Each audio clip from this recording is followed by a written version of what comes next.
So I came across another video clip of Donald Trump's thugs who commit crimes on his behalf.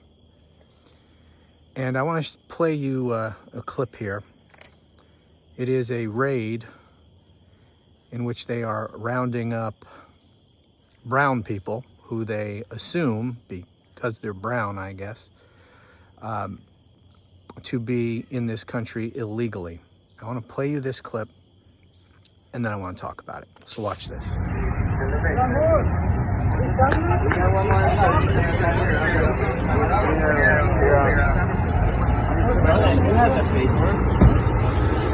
gonna cut you off. But that's not legal. You're taking him because he's a resident. Please, he's a resident. We're gonna check, and if he's good, we'll bring him back. Bring it right now. So I want to focus on something that one of these thugs said. A man says to him, "That's not legal.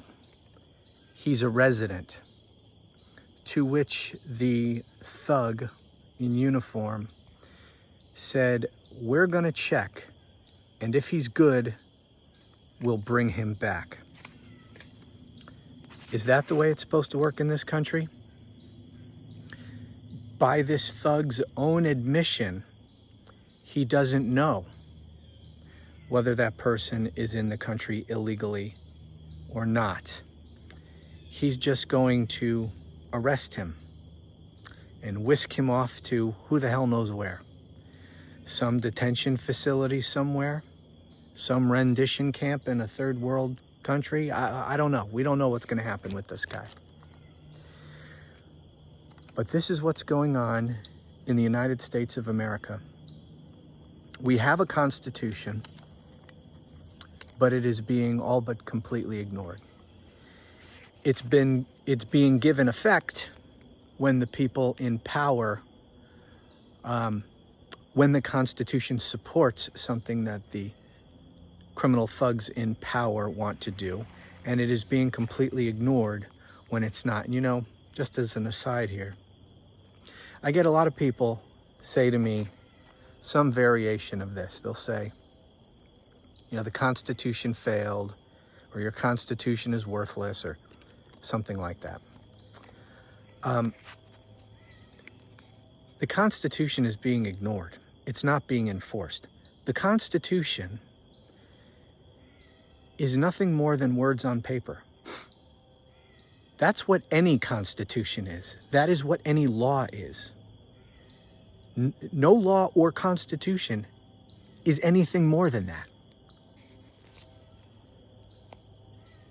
And there is no constitution that you can write or law that you can write that can enforce itself. For a law or a constitution, in this case, the United States Constitution, to be given effect, it must be enforced, it must be abided by, it must be followed by the people in positions of authority who are supposed to follow and enforce it. Donald Trump took an oath to preserve, protect, and defend the Constitution of the United States. He doesn't. He is a man of no honor. He is a criminal. He will not abide by words on paper. And this is what happens to your Constitution and to your laws when you elect someone who clearly does not possess the character where an oath would mean anything to him. So the American people chose, and I don't want comments about he didn't really win, it was stolen. Fine. Guess what?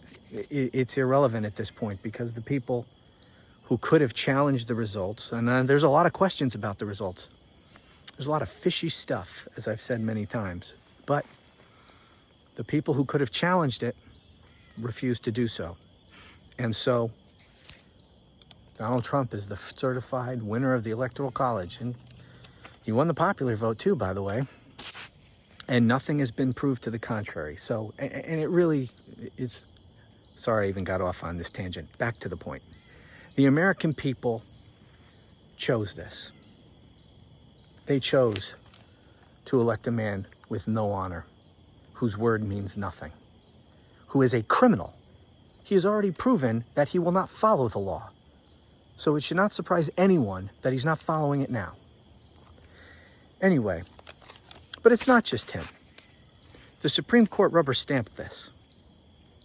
The Supreme Court ruled, what, a week ago or so?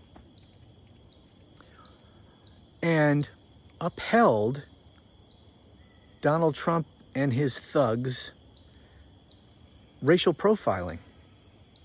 They said that's perfectly fine. Because lower courts had said, and there's a lawsuit pending, lower courts had said that it's unconstitutional.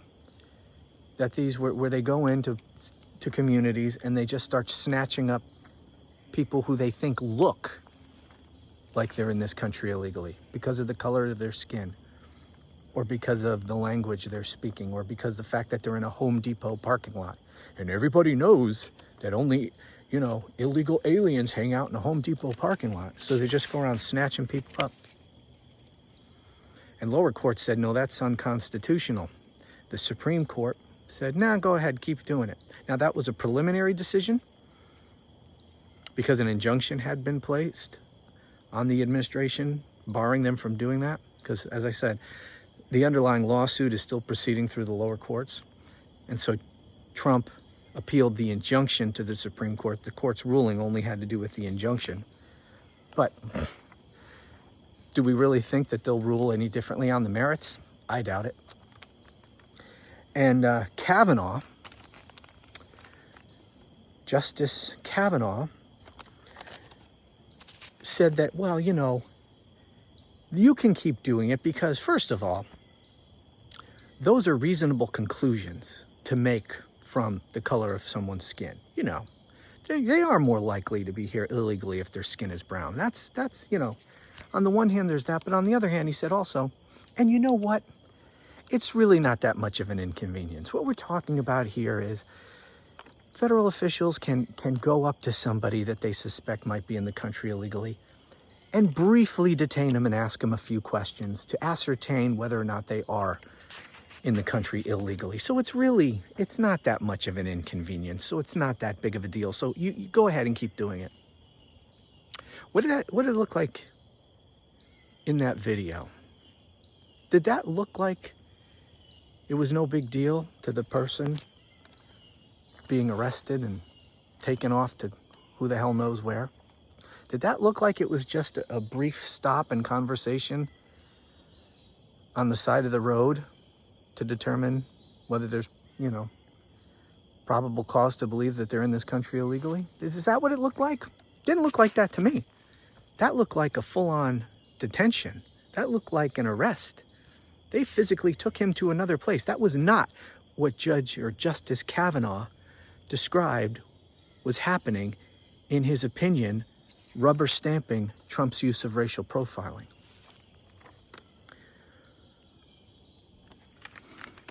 What's going on in this country, I never thought I would see in my life. The comparisons to 1930s and 40s Germany, you know, the MAGA right tries to shout us down when we make the very obvious comparisons. You're not allowed to say that. You're not allowed to equate anything to 1930s Germany. I'm sorry, this is exactly like, well, not exactly. That's not correct. It is very similar to what happened in 1930s and 40s Germany. History doesn't repeat, but it rhymes. Well, it's rhyming now, and I think it's more than that. The similarities are astounding and scary. And you know, it's cliche to say that you don't learn from history, you're doomed to repeat it. Look around. You think most of the people in this country know the first fucking thing about history? No. Most people in this country couldn't name the 3 branches of government. Do you think they learned the lessons of what happened in Germany? They have no idea what happened in Germany. But what happened? It's happening here. And people better wake the hell up. And they better wake the hell up fast. Or we're going to lose what remains of the Constitution and what remains of our freedom. People say this is a free country. I don't know. That's debatable. And if it keeps going in this direction, it won't be. And I don't think that is debatable.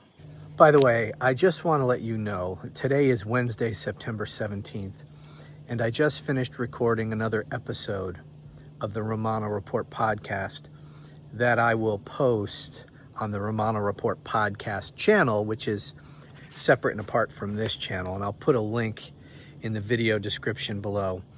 I talk about a bunch of things, including some of this Charlie Kirk insanity. Also, new murders that Donald Trump has committed in the Caribbean.